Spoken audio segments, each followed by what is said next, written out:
Hello students, hope you all are fine. In this session, we shall see the first part of the Jamaican fragment from Unit 8, Human Rights, A reading.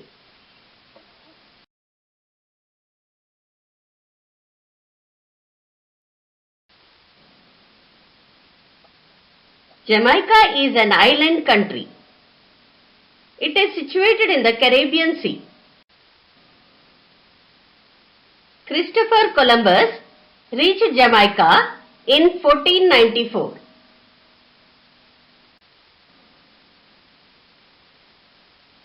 British took over it in 1655 and made their colony. The British ruled the country until 1962. Slavery was abolished in 1838. Jamaica got independence on 6th August 1962. In Jamaica, the majority of the people are blacks. In this lesson, the Jamaican fragment, the author A.L. Hendricks explains how his thoughts were misled due to prejudiced mind. It appears as though this incident happened in the writer's life and he depicted it very nicely. Before going into the textual part, let's know the meanings of some new words. To be flanked by. To be having something on one or both sides. Sturdy. Strong and healthy. Hazel. Reddish or greenish brown. At once beck and call. To be ready to do what someone asks. Find out something by guessing. Imperiously. Haughtily. Shuffle. Walked by dragging one's feet slowly along. Bidding. Ordering. Stride. To walk with long steps. Abjectly. Completely without pride. Impute. Claim that someone has done something unjustly. Lemuel Hendricks was a Jamaican poet, writer and broadcasting director known as Mickey Hendricks in his broadcasting career. He was born in 1922 in Kingston, Jamaica, to a Jamaican father and a French mother. He was particularly well known for his contributions to the Christian Science Monitor, the Daily Gleaner and BIM. He also contributed as a columnist and literary critic to the Daily Gleaner. He died in 1992 at the age of 69. Now, let us read the textual part of the Jamaican fragment, Session 1. Every day, I walk a half mile to the tramcar lines in the morning and from the lines to my home in the evening. The walk is pleasant.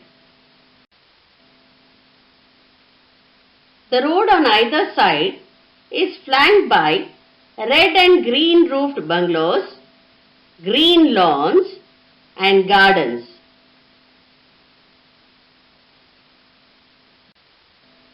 The exercise is good for me and now and then we learn something from the incident.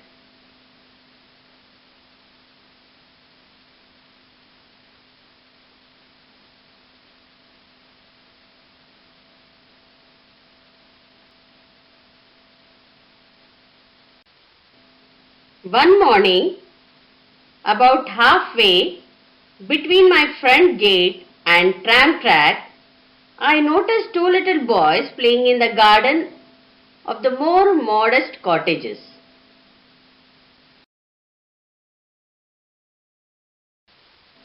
They were both little boys. One was 4 years old, perhaps, and the other 5.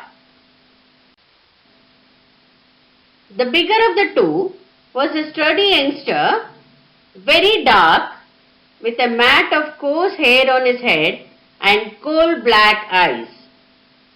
He was definitely a little Jamaican, a strong little Jamaican. The other little fellow was smaller, but also sturdy. He was white with hazel eyes and light brown hair. Both were dressed in blue shirts and khaki pants. They wore no shoes and their feet were muddy. They were not conscious of my standing there and watching them, and they played on. The game, if it could be called a game, was not elaborate.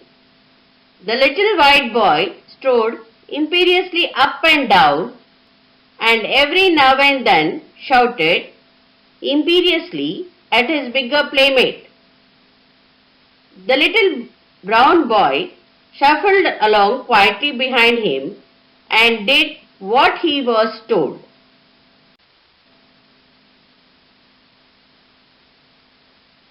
"Pick up that stick." The dark boy picked it up. "Jump into the flowers." The dark boy jumped. "Get me some water." The dark boy ran inside. The white boy sat down on the lawn. I was amazed. Here before my eyes, a white baby, for they were little more than babies, was imposing his will upon a little black boy. And the little black boy submitted. I puzzled within myself as I went down the road. Could it be that the little dark boy was the son of a servant in the home and therefore had to do the white boy's bidding?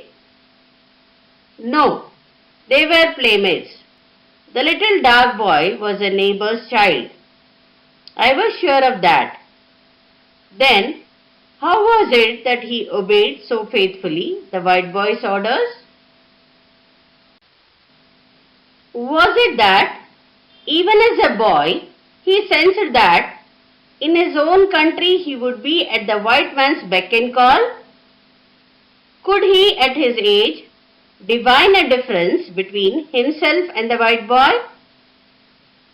And the little white youngster, so young, such a baby, realized that he would grow to dominate the black man? Was there an indefinable quality in the white man that enabled his baby, smaller and younger than his playmate, to make him his slave? I could find no answer. I could not believe such a thing, and yet with my own eyes I had seen a little dark boy take orders from a little white boy. A little white boy, obviously his social equal, and younger and smaller. Were we as a race really inferior?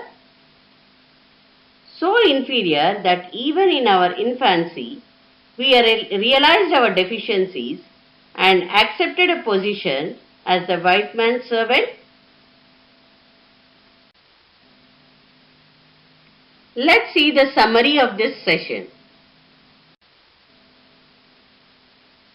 Every day, the narrator used to walk half a mile from his home to railway track in the morning and evening.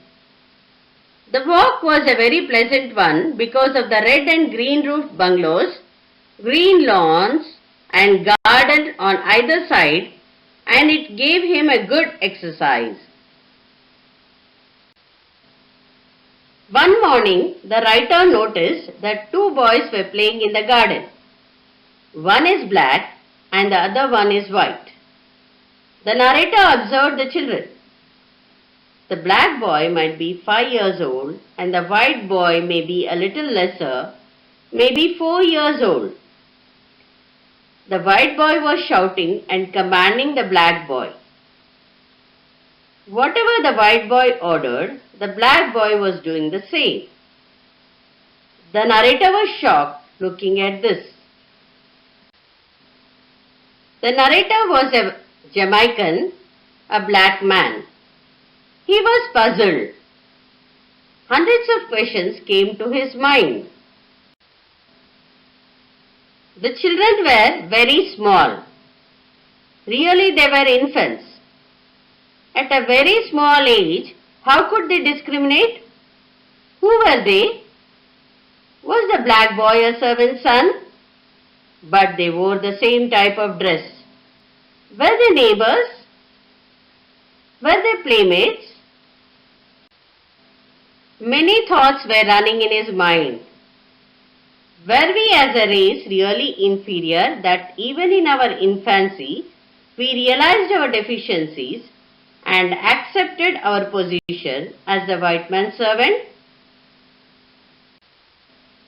Let's see what happens in the next session. Comprehension questions. Why was the morning walk pleasant to Mr. A.L. Hendricks? A.L. Hendricks considers morning walk from his home pleasant and beneficial for 3 reasons. First of all, the setting was good with red and green roofed bungalows, green lawns and gardens on either side. Secondly, the walk was a beneficial as the exercise. Thirdly, some of the incidents that took place during this period helped him to learn something, adding to his wisdom.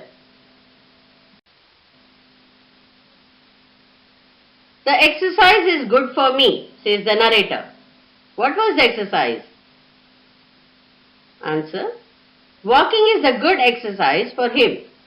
He walks a half mile from home to the railway track and a half mile from the railway track to his home. Totally 1 mile walk is the type of exercise.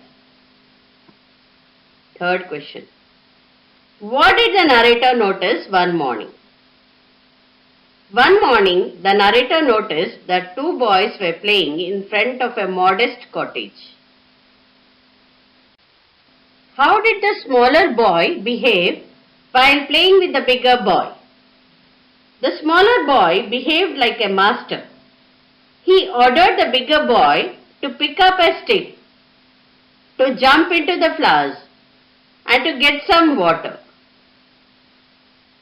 What made the narrator think that the black boy could be the servant or the classmate of the white boy? Write your own reasons.